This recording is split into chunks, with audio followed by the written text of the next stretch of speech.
శ్రీవారి కారం, శ్రీవారిని ప్రేమించే వారి కోసం. శ్రీవారి spices, chilli, turmeric, coriander powder. శ్రీవారి కారం, శ్రీవారిని ప్రేమించే వారి కోసం. రాజు వెడ్స్ రాంబాయ్ ఎంత సక్సెస్ సాధించింది మూవీ అనేది మన అందరికీ కూడా తెలిసిందే. మరి ఆ సక్సెస్ ఏ విధంగా వచ్చింది ఏంటి, ముఖ్యంగా సక్సెస్ని మనతో పంచుకోవడానికి డైరెక్టర్ గారు మనతో పాటు ఉన్నారు, వారితో మాట్లాడదాం. నమస్తే సార్, ఎలా ఉన్నారు? నమస్తే మేడం, మంచిగా ఉన్నా మేడం, బాగున్నా మేడం. అసలు ఎంత క్యాజువల్గా మాట్లాడుతున్నారంటే మీరు, ఎలా అనిపిస్తుంది ఇంత పెద్ద సక్సెస్ వచ్చింది మూవీకి? నాకే అంటే షాక్ మేడం. నేను కూడా అంటే ఇన్ని రోజులు కష్టం పడ్డంగా అంటే ఇది అవునా వచ్చిందా అనిపిస్తుంది తప్ప అమ్మ తోడరా వచ్చిందా అనిపించేది లేదు. ఓకే పోతుంది అంతే. మీ ఫేస్లో కూడా మీ కళ్ళలో మాకు ఇంకా క్వశ్చన్ మార్క్ అనిపిస్తుంది, అంటే ఎందుకలా అంతే మేడం, బై డిఫాల్ట్ నా కళ్ళు అంతే మేడం. సో 2 సంవత్సరాలు పట్టింది సక్సెస్ రావడానికి, అంటే మూవీ గురించి స్టోరీ ఎలా సెలెక్ట్ చేసుకున్నారు? అంటే ముందే అనుకున్నారా ఇది ఖచ్చితంగా బ్లాక్ బస్టర్ అవుతుందని? నమ్మకం అయితే ఉంది మేడం, నమ్మకం అయితే ఉంది. ఒక ఫ్రెష్నెస్ అయితే ఉంటుంది కథలో అనుకున్నా, కానీ ఇంత సక్సెస్ చేస్తారని నాకు ఎక్స్పెక్టేషన్ చేయలేదు.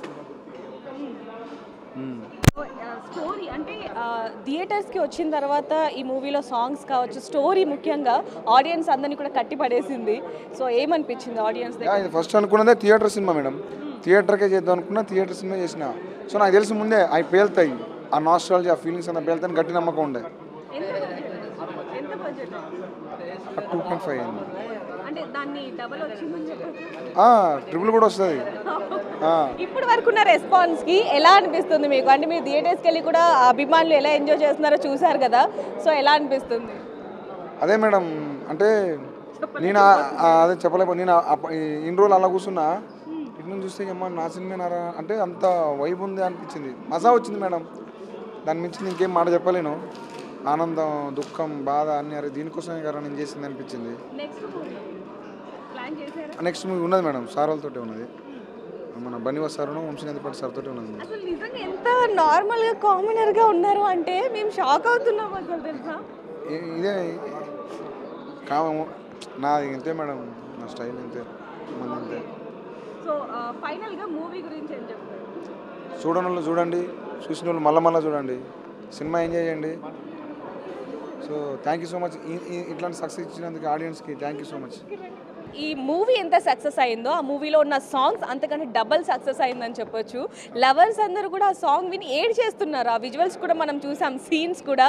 సో అసలు ఆ రైటింగ్ అసలు ఏం పెట్టి రాశారు సార్? అసలు డైరెక్టర్ సాయిలు కంపటి గారు నా బ్రెయిన్కి ఎక్కించిన దాన్ని నేను పేపర్ ఎక్కించిన, అమ్మ ట్యూన్కి ఎక్కించిన, అంతే. నేను చేసింది ఏమీ లేదు.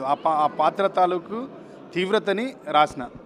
ఆయన సాయిల్ కంపటి ఏదైతే రాజు చేత చెప్పించాలనుకుంటున్నాడో సొసైటీకి, ఏదైతే చెప్పించాలనుకున్నాడో అమ్మాయికి, అది నా చేత పాట ద్వారా చెప్పించిండు, అంతే. అమ్మ పాట ఎంత సక్సెస్ అయిందో మనకు తెలుసు, ఆ తర్వాత అనేక పాటలు రాశారు, కానీ ఇంత క్రేజ్ ఉన్న సాంగ్ ఎందుకంటే లవర్స్ అందరు ఇందాక చెప్పినట్టు ఏం పెట్టి రాశాడు రా, ప్రాణం పెట్టాడా అనేటట్టు వస్తుంది. ఇంత హైప్ వస్తుంది అనుకున్నారా సాంగ్కి?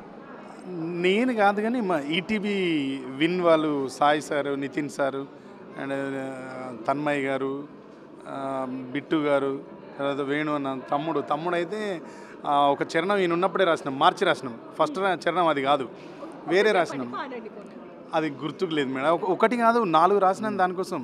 దానికంటే ముందు ఇంకా వేరే పాట రాసిన, ఆ పాట రికార్డ్ చేసి, ఆ పాటని కొరియోగ్రాఫ్ చేసి లొకేషన్కి తీసుకెళ్ళి అక్కడ షూటింగ్ కన్నా ఏర్పాట్లు చేసి తీరా టైంకి పాటని క్యాన్సిల్ చేసిన బోస్ చేసి మళ్ళీ సురేష్కి చెప్తే, సురేష్ అన్న ఇది వద్దన్న, ఈ పాట ప్లేస్లో ఇంకేదన్నా ఇంకా కలోకియల్గా ఉండాలి, నాకు జనరంజకంగా ఉండాలి చేయండి అంటే ఆ ట్యూన్ చేసి పంపిస్తే మళ్ళీ సెకండ్ వెర్షన్ రాస్తాను. అట్లా పుట్టింది పాట. అది నాకు పాట విన్నప్పుడు మీకు ఏమనిపించింది? అసలు మీ గర్ల్ ఫ్రెండ్ గుర్తుకొచ్చిందా? నా గర్ల్ ఫ్రెండ్ నా పిల్లమే. నాకు మీది కూడా లవ్ మ్యారేజేనా? లేదు, అరేంజ్డ్ లవ్ మ్యారేజ్. అంటే పెళ్లి చేసుకున్న తర్వాత ప్రేమించుకున్నారు. ఆ సాంగ్ విన్న తర్వాత మీకు మీ వైఫ్ గుర్తుకొచ్చిందా? అంటే మీ వైఫ్కి మీ ప్రేమ చూపించాలి అనిపించిందా? మేడం అంత ఆర్టిఫిషియల్ ఉండదు మేడం, పక్కన ఉంటాం రోజు, అదే ప్రేమ కదా.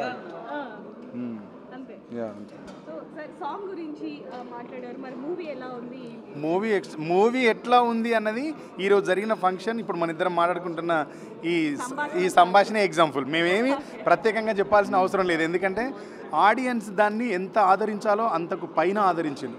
మేము అసలు ఇంత ఊహించలేదు, కానీ అందరికీ కృతజ్ఞత తెలియజేయాల్సిందే. అందరికీ చాలా చాలా రుణపడి ఉన్నాను తెలుగు ప్రేక్షకులందరికీ. నెక్స్ట్ మూవీలో చిరంజీవి గారితో కూడా మీరు వర్క్ చేయబోతున్నారంటూ కూడా ఇందాకే స్టేజ్ మీద మేము వినడం జరిగింది. సో దాని గురించి ఏం చెప్తారు? అది ఇప్పుడే బాబీ సార్ ఆఫర్ చేసిండు. చిరంజీవి గారికి పాట రాయడం అయితే నా జీవిత లక్ష్యం. నాకు చిరంజీవి గారిని కలిసే అవకాశం వచ్చినా లవ్ స్టోరీ అప్పుడు నేను కలవలేదు. ఎందుకు కలవలేదని నన్ను అందరూ అడిగితే చెప్పినా నేను చిరంజీవి గారికి ఎప్పటికైనా జీవితంలో పాట రాసి చిరంజీవి గారిని కలవాలి. ప్రజారాజ్యం పార్టీ పెట్టినప్పుడు నేను చిరంజీవి గారి కోసం పాట రాసి కలవలేకపోయినాను. తర్వాత love story cinema pre release ఈవెంట్లో చిరంజీవి గారి గెస్ట్, కానీ నేను కావాలని కలవలేదు. ఎందుకు కలవలేని నా రీజన్ నా జీవిత లక్ష్యం సినిమా అంటే చిరంజీవి గారు అంటే cinema.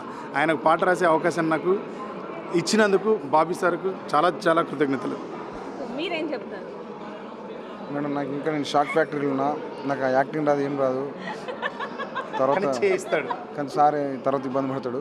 So thank you sir, Bobby sir. Anyways నా మీద ఆ చిన్నది ఏదో ఇంకో కొత్త యాంగిల్ చూసిర్రు, దానికి సార్కి చాలా రుణపడి ఉంటా. ఇంకా మళ్ళీ మెగాస్టార్ చిరంజీవి గారు అంటే అది వేరే లెవెల్. సో చేస్తా మేడం, ఏదో యాక్టింగ్ చేస్తా, ఏదో ఒకటి చేస్తా. సరే మేడం, థ్యాంక్ యూ. సో చూస్తున్నాం కదా మూవీ అనేది ఎంత హైలైట్ అయిందనేది చూస్తున్నాం. 2 తెలుగు రాష్ట్రాలు కూడా బ్లాక్ బస్టర్ అయిందని చెప్పొచ్చు. ఆ సక్సెస్ మీట్ని కూడా ఇప్పుడే మనం చూడడం జరిగింది. వాళ్ళ మాటల్లోని ఈ ఒక్క మూవీతోని అందులో ఉన్న ఆర్టిస్టులందరికీ కూడా వేరొక మూవీస్లో అనేక మూవీస్లో కూడా అవకాశాలు వచ్చాయి. ముఖ్యంగా మ్యూజిక్ డైరెక్టర్కి కూడా చిరంజీవి గారితో నటించే అవకాశం కూడా రాబోతుందనే తెలుస్తుంది. మరిన్ని వార్తల కోసం చూస్తూనే ఉండండి బిగ్ టీవీ. కెమెరామ్యాన్ శ్రీకాంత్తో రిపోర్టర్ దేవిక, హైదరాబాద్.